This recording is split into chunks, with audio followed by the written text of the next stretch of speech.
Assalamualaikum warahmatullahi wabarakatuh. Bertemu lagi dengan Ibu dalam pembelajaran bahasa Indonesia.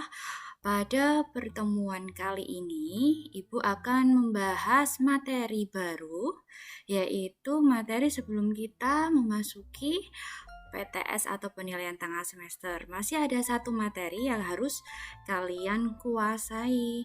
Sebelum Ibu mulai, silakan kalian berdoa menurut agama dan kepercayaan masing-masing. Berdoa dimulai.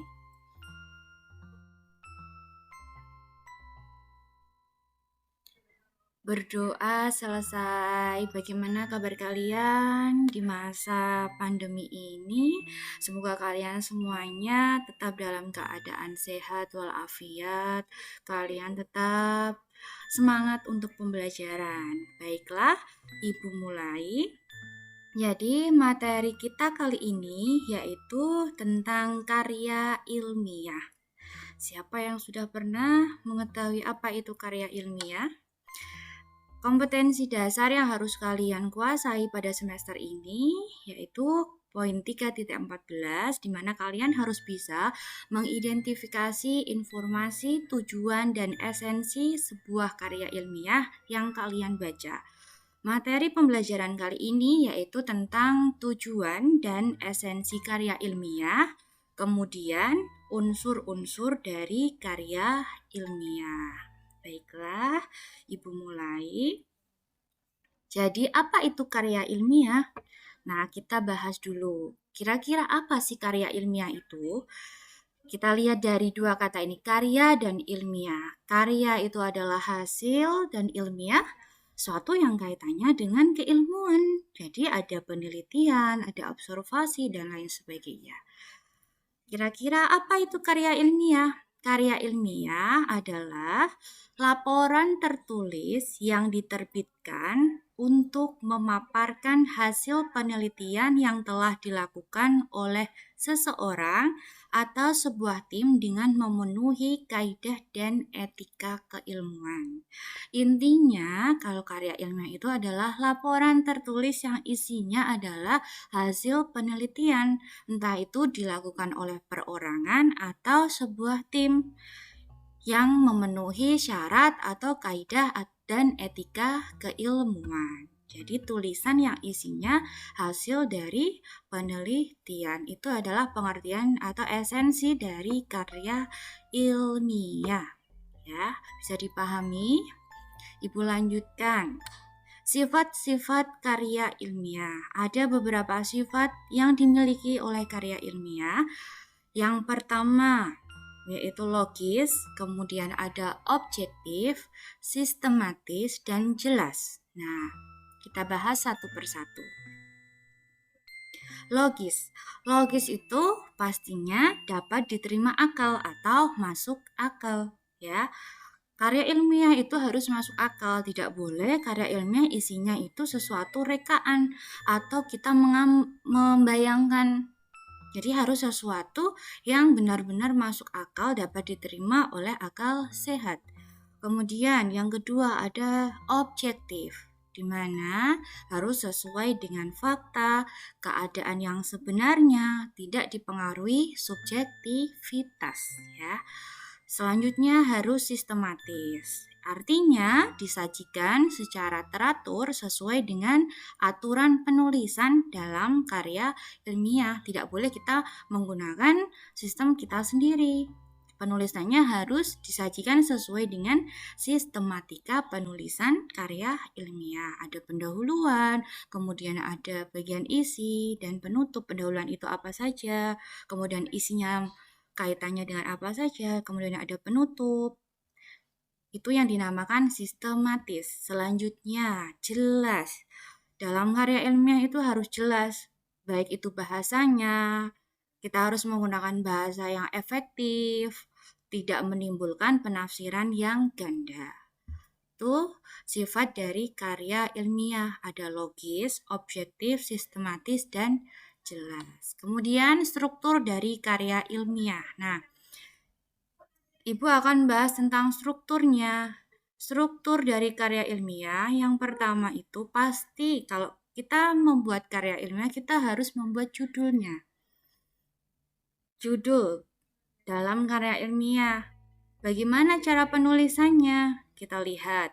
Kalau kalian menggunakan huruf kapital semua, ya ditulis huruf kapital semua, kecuali jika judul kalian memiliki anak judul.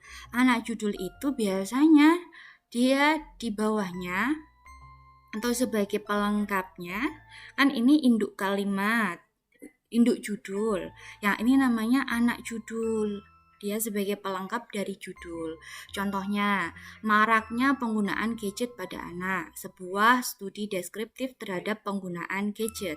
Nah, ini adalah induk dari judul, sedangkan yang bawah ini adalah anak judul. Kalau kalian menggunakan penulisan kapital semua, yang ditulis kapital semua hanya pada induk judulnya. Sedangkan anak judul hanya pada awal kata saja. Nah, kecuali ini ada kata terhadap. Nah, terhadap itu kan masuknya konjungsi. Jadi dia penulisannya harus huruf kecil. Selanjutnya, jika kalian menggunakan huruf kapital pada setiap awal kata pada judul, kecuali, nah kalau kalian menggunakan hanya pada setiap awal kata, kalian perhatikan apa yang tidak boleh ditulis huruf kapital, yaitu kata depan, konjungsi, serta kata di, ke, dari, dan pada.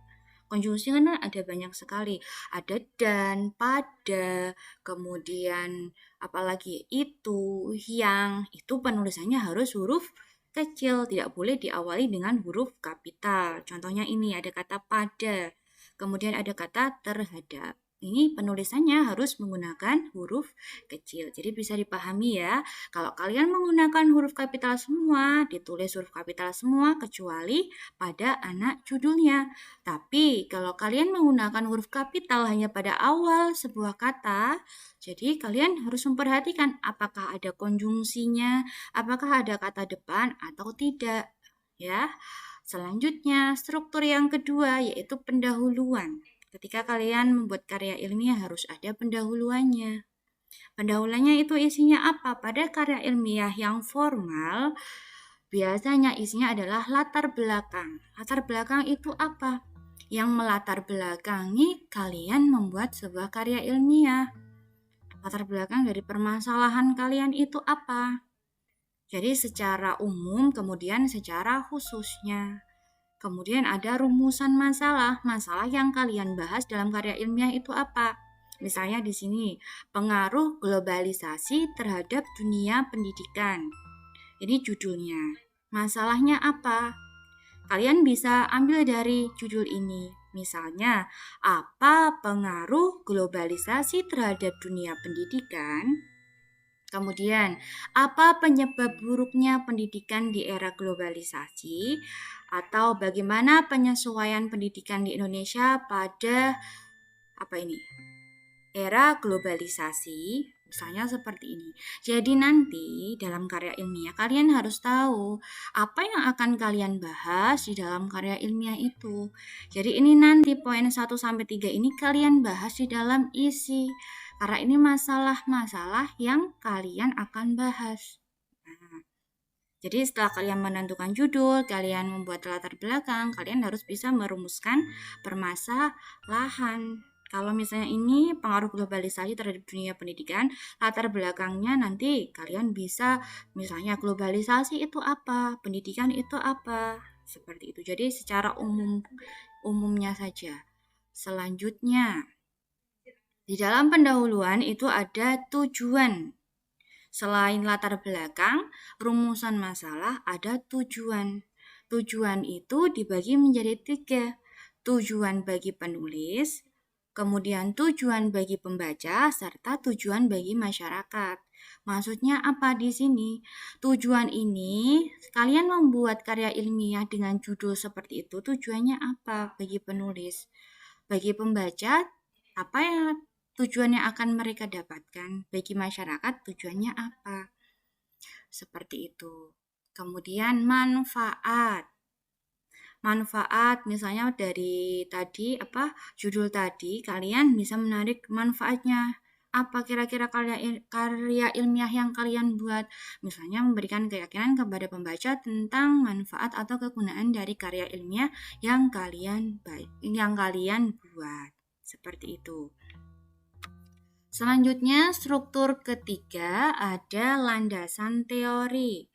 Landasan teori itu isinya berbagai pengetahuan atau referensi yang mendukung, yang menguatkan hasil penelitian dalam karya ilmiah kalian. Kalau judulnya tadi pengaruh globalisasi terhadap dunia pendidikan, jadi rumusan landasan teorinya kalian bisa cari pengertian dari globalisasi, pengertian dari pendidikan, pengertian dari pengaruh, itu nanti masuknya di landasan teori.